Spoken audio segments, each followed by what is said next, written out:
Assalamualaikum warahmatullahi wabarakatuh dan selamat sejahtera kepada murid tahun 4. Hari ini kita nak sambung lagi pembelajaran kita dengan tajuk tolak masa.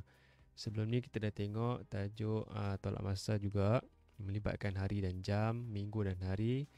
Hari ni kita nak tengok tahun dan bulan, abad dan tahun, juga dekad dan tahun. Okey, kita pergi kepada contoh yang pertama. Contoh yang pertama ni 10 tahun 7 bulan tolak 1 tahun 9 bulan. Jadi ada tahun dan bulan. Okey, pertama sekali kita buat dia punya rumah dia dulu. Okey, rumah yang ada adalah rumah tahun dan juga rumah bulan. Okey, hanya ada dua saja rumah yang terlibat. Okey, kita ambil yang pertama ni. Okey, kita pergi masukkan dia ikut dia punya rumah dia. Okey, tahun 10, dia punya bulan dia 7. Kemudian kita ambil satu lagi yang kedua, 1 tahun 9 bulan. Kita masukkan di bawah dia. Yang mana tahun? 1 tahun. Yang mana bulan? 9 bulan. Kemudian kita tolakkan dia. Okey, bila kita nak tolakkan kat sini, kita nampak kita akan mula menolak di rumah bulan dahulu. Okey, tapi kita tengok 7 tak boleh tolak 9. Jadi kita kena pinjam daripada rumah tahun. Okey, pinjam tahun 10, kita pinjam 1, tinggallah 9. Okey, bila kita pergi ke rumah bulan 1 tahun, dia tak macam rumah sar, rumah puluh, rumah ratus. Yang ni rumah tahun dan juga rumah bulan. 1 tahun, bila pergi ke rumah bulan bersamaan dengan 12 bulan. Jadi bila pinjamkan 1 kepada bulan, dia jadi 12. 12 dalam rumah bulan dah ada 7. 12 tambah 7 jadilah 19. Jadi 7 ini dah menjadi 19. Dia dah besar dah. Jadi 19 ni dah boleh tolak 9. 19 tolak 9, 9 tolak 9 sifar 1. Okey, kita dah selesai rumah bulan. Kemudian kita pergi tengok rumah tahun. Rumah tahun 9 tolak 1, 8. Jadi yang tinggal jawapannya adalah 8 tahun 10 bulan. Okey, itu contoh yang pertama.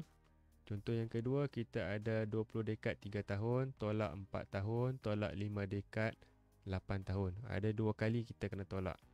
Jadi kita buat dulu dia punya rumah dia.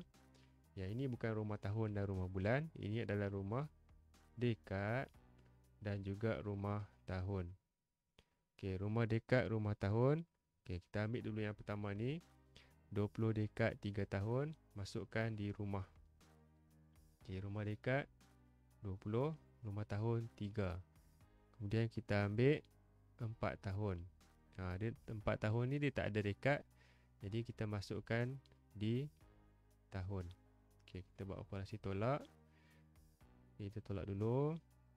Okey, 3 tahun boleh tak tolak 4 tahun? Tak boleh kan? Jadi tak boleh, kita kena pinjam daripada rumah dekad. Pinjam 1 daripada rumah dekad, tinggallah 19. Okey, 1 dekad.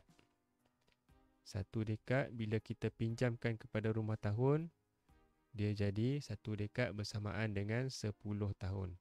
Jadi 10 dengan 3, 10 tambah 3 jadilah 13. 3 dah menjadi 13. 13 tolak 4, 9. 19 kita buat turun. Okey, kemudian kita ada lagi satu lagi, 5 dekad. 5 dekad 8 tahun.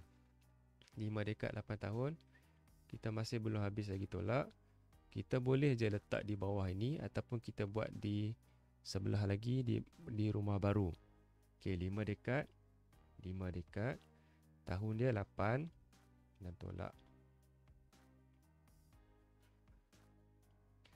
Okey, di rumah tahun 9 tolak 8. 9 tolak 8, 1. Di rumah dekad 19 tolak 5. 9 tolak 5, 4. 1.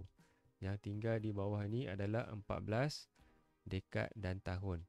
Okey, sebab rumah kita ikut dia punya rumah dia. 14 dekad 1 tahun. Okey, contoh yang terakhir melibatkan abad dan tahun. Jadi abad dan tahun, kita buat rumah abad dan tahun. Okey, rumah abad dan juga rumah tahun. Okey, kita ambil dia punya nombor dia. Okey, 3 abad 20 tahun. Kita masukkan di bawah rumah dia. 3 abad, 20 tahun. Kita ada lagi satu nombor, 1 abad 36 tahun. Abad pergi dekat abad, tahun pergi dekat tahun. Okey, kita boleh tolak. Okey, tetapi kita tengok dekat sini, dekat rumah tahun ni. Okey, dekat rumah tahun ni 20 nak tolak 36 tak boleh. Jadi bila kita tak boleh tolak, kita pinjam daripada rumah abad. 3 kita pinjam 1, tinggallah 2. Kita pinjam 1 abad, kita nak bawa pergi ke rumah tahun. Okey, jadi 1 abad bila kita pinjamkan ke rumah tahun, dia menjadi 100 tahun. Okey, dalam rumah tahun ada 20. Bila 20 dapat 100, dia akan menjadi makin bertambah. Makin bertambah dia menjadi 120. Jadi 20 tadi yang berada di rumah tahun ni dah semakin kaya, dia menjadi 120 sebab dia dah pinjam 1 abad dari rumah abad. Jadi sekarang 120 tolak 36. Kita dah boleh tolak. 2 kita pinjam 1, 10 tolak 6, 4, 11 tolak 3, 8. Okey, 84. Kemudian di rumah abad kita boleh tolak 2 tolak 1, 1. Okey, yang tinggal 1 abad 84 tahun. Okey, itu untuk abad dan tahun. Okey, seterusnya untuk latihan hari ini, kamu boleh cuba muka surat 157, soalan C, D dan H. Okey, selamat mencuba. Sekian. Terima kasih. Assalamualaikum.